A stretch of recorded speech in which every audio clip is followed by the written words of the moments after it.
की जन्नत में चली जाओ। और एक बात याद आ गई आखिर में, फिर अर्ज करके बात खत्म करता हूं। अक्सर हमारी बच्चियां इसका गिला करती हैं, शिकायत करती हैं कि मौलवी साहब माहौल नहीं है, आपको तो पता नहीं है, आप तो पता नहीं कहां बंद कमरे में रहते हैं, हालात बड़े खराब हैं, मौलवी साहब कहां नमाज पढ़ी जाती है, पर्दा कहां कर सकते हैं। ये सब कुछ कहने की बातें हैं, अल्लाह के हैं ये उज़र चलने वाले नहीं। अल्लाह ने कहा ज़रबल्लाहु मसलन लिल्लज़ीना आमनु इम्रअत फ़िरऔन। अल्लाह ताला ईमान वालों को फिरौन की बीवी की मिसाल पेश करता है।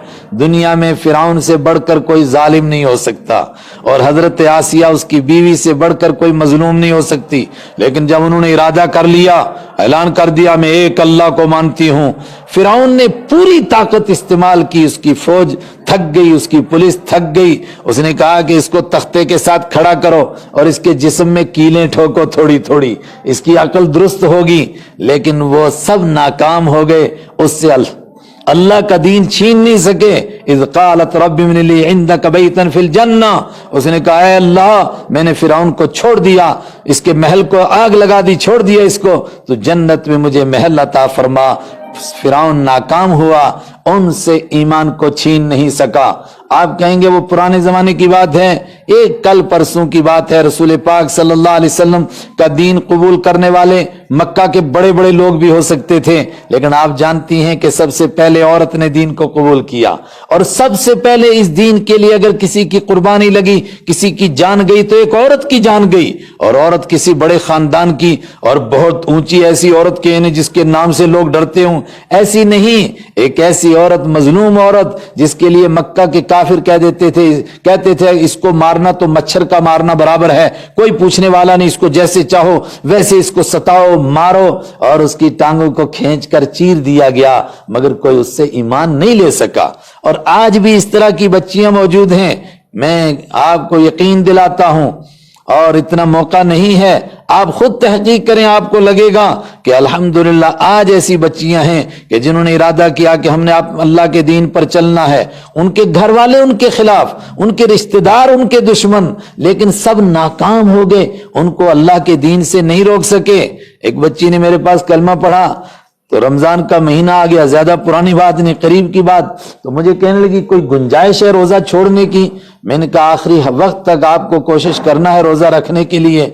जून के महीने में सिर्फ 2 चिप्स खा करके पूरा रमजान रोजा रख लिया, ना नमाज छोड़ी ना रोजा छोड़ा। मां से डरती थी कि उसको कहीं पता न चल जाए, लेकिन अल्लाह ने उसको मौका अता किया। और फिर उसकी बरकत से उसकी मां को जब पता चला इतना सच्चा दीन है, इतना पक्का दीन है कि तू एक चिप्स के ऊपर 24 घंटे भूखी रह सकती है। उन्होंने कहा मैं तो 10 मिनट नहीं निकाल सकती हूं जब मुझे भूख लग जाए, इसका मतलब कि तेरा दीन सच्चा है। उसने अपनी बेटी से कहा मुझको भी कलमा पढ़ाओ।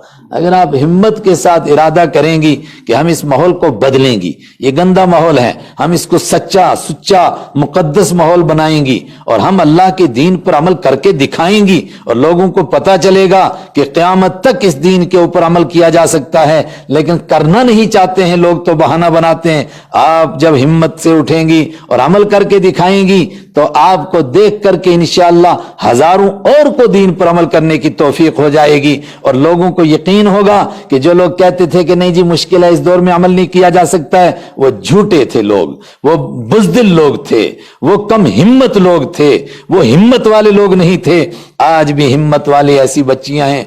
एक ऐसी बच्ची जिसने आज तक ईमान वालों को नहीं देखा, खाली नेट के ऊपर देख करके दीन को पढ़ना शुरू किया, और फिर किसी ने पता नहीं कैसे मेरा नंबर मालूम हुआ और मुझसे पूछ करके उसने मुझे क्या करना चाहिए क्या, और फिर मैंने उसको एक खातून का नंबर दिया कि आप उससे पूछो, औरत से, उससे पूछ करके नमाज रोजा कलिमा सब कुछ सीख लिया। और मुझे डर लगता है कि शायद आपके ट्यूशन सेंटर में कोई बच्ची शायद इतना अच्छा कुरान पढ़ने वाली ना हो जितना कि उसने खाली उससे सुन करके कुरान पाक सही तरह पढ़ना सीख लिया। لوگ کہتے ہیں ہم سے ہوتا نہیں، جھوٹ بولتے ہیں، کرنا نہیں چاہتے ہیں۔ بچیوں کو اللہ نے وہ طاقت عطا کی ہے، آج بھی آپ دیکھتے ہیں تھوڑی سی محنت کرتے ہیں، ہر مقام میں آپ آگے ہوتی ہیں، تو کیا دین میں آپ آگے نہیں ہو سکتی ہیں؟ ضرور ہو سکتی ہیں۔ وہ دین جس کے سب سے پہلے قبول کرنے والی حضرت خدیجہ، ایک عورت، اس سے پہلے کسی مرد نے دین قبول نہیں کیا۔ وہ دین جس کے لیے سب سے پہلے حضرت سمیہ کے جسم کو چیرا گیا، ان کے خون کا قطرہ زمین پر گرا، کسی مرد کا نہیں گرا۔ وہ دین جس کے لیے سب سے پہلے مظلوم عورت کو گھر سے نکالا گیا، وہ دین جس کے لیے سب سے پہلے عورت کو ہجرت کرنے کا موقع ملا، اس دین پر آج بھی عورت عمل کر سکتی ہیں۔ اور عورتوں نے یہ سب کچھ ایسا کیوں کیا؟ اس لیے کہ ان کو معلوم تھا کہ دنیا کے بھیڑیے ہم کو بے وقوف بنا کر کے ہماری عزت سے کھیلنا چاہتے ہیں۔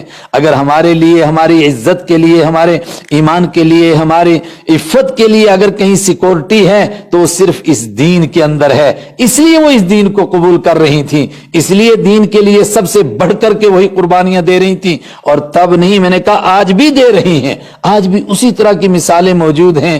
اللہ کرے کہ آپ بھی ان میں شامل ہوں، اللہ کرے کہ آپ بھی دوسروں کے لیے نمونہ بنیں اور لوگ کہیں کہ دین پر عمل آج بھی کیا جا سکتا ہے۔ اللہ نے جو چیز کہی وہ ہم کو ماننی ہے، وہ سچی ہے، ہماری سمجھ میں آئے کہ نہ آئے۔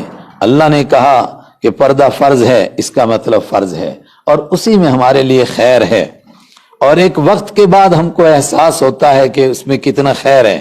ایک بچی کو ایمان نصیب ہوا، یہ ہریانہ کی ہے، جاٹ برادری سے ہے اور بہت اونچے خاندان کی، اور وہ بہت بڑی کھلاڑی ہے۔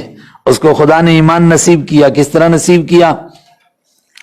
باہر کی ایک انگریز ملک کی اس کی ایک سہیلی تھی جو اس کے ساتھ کھیلا کرتی تھی۔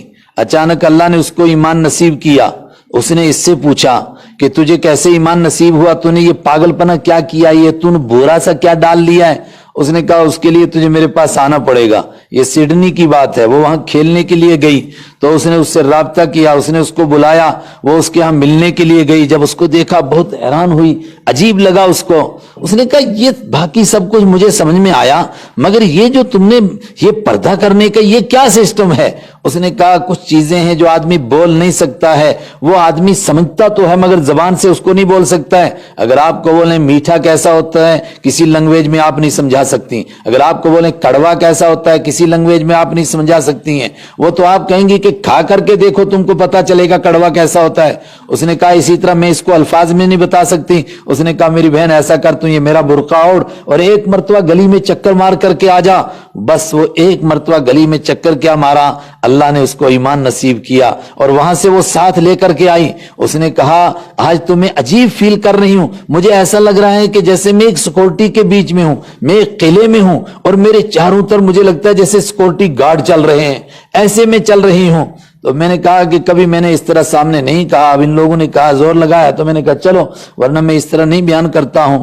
اللہ نے ہم کو یہاں بیٹھنے کا موقع دیا، اپنے دل کو حاضر کریں، اللہ سے بھیک مانگنے کے لیے اس کی ایسا سمجھیں کہ اس کی عدالت میں پہنچ رہے ہیں، اور یہ یقین کریں کہ اللہ سے جو مانگتے ہیں وہ ضرور ملتا ہے۔ اس سے بھیک مانگیں۔ سب سے بڑی بھیک یہ ہے کہ اس دور میں اللہ ہم کو عمل کرنے کی توفیق عطا فرمائے۔ پرانے لوگوں کے قصے پڑھتے ہیں، نام بھی ہمارے حضور صلی اللہ علیہ وسلم کی بیویوں کے نام پر، آپ کی بیٹیوں کے نام پر، کسی کا فاطمہ، کسی کا ام کلثوم، کسی کا زینب، کسی کا عائشہ نام ہے۔ اللہ سے مانگیں اے خدا ہمیں ان کی طرح کام کرنے کی بھی توفیق عطا فرما۔ درود شریف پڑھیں ایک مرتبہ، اللہم صلی علی محمد النبی